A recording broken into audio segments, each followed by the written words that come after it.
Dak Prescott is about to define his legacy in a way box scores never could. This isn't about fantasy numbers or Pro Bowl nods.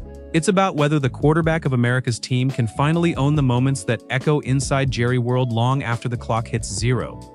I'm Carlos Eduardo, and when I break down the tape, I don't look for excuses. I look for standards. Around here, the star on the helmet demands them. From my perspective, Dak enters this season with more clarity than ever. What I see on the film is a quarterback who has mastered structure. His footwork in rhythm concepts is clean. His command at the line of scrimmage is veteran level. When the protection holds and the run game forces linebackers to hesitate, Dak operates like a true field general.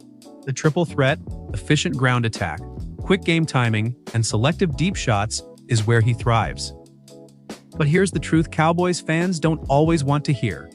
The gap between good and championship is razor thin. On the money downs against elite defenses, Dak has to be surgical, not hopeful.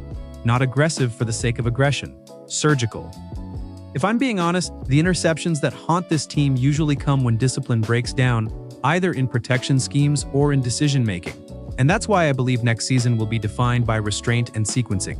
I expect more play action on early downs, more motion to identify coverage, fewer predictable second and long situations that force Dak into hero mode.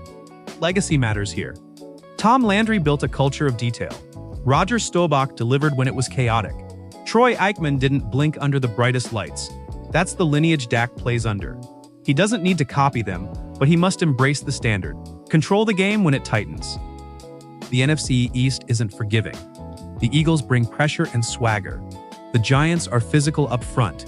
Washington plays hungry. Every divisional game feels like a playoff test, and AT&TStadium can shift from electric to restless in a heartbeat. Dak has to be the thermostat, not the thermometer. He sets the tone. From a strategic lens, I predict this offense will lean into balance more than flash. Establishing the run early isn't old-school nostalgia, it's playoff math. When Dak can operate off play action, his completion percentage jumps, and the offense stays ahead of the chains. Staying out of 3rd and 8 is everything. That's where pass rushers tee off and turnovers happen. Cap-wise, the organization has committed to Dak as the face of the franchise. That's not accidental. It tells me the front office believes the window is still open, but belief without execution is just noise. The difference this season will be situational mastery, red zone precision, clock management, and protecting the football late. Here's my forecast. Dak won't chase 5,000 yards. He'll chase efficiency.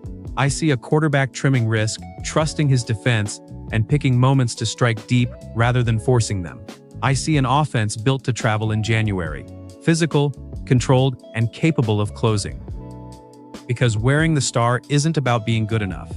It's about finishing. And in my analysis, this season will determine whether Dak Prescott is remembered as a talented era quarterback, or the leader who finally pushed America's team back into Super Bowl contention where it belongs.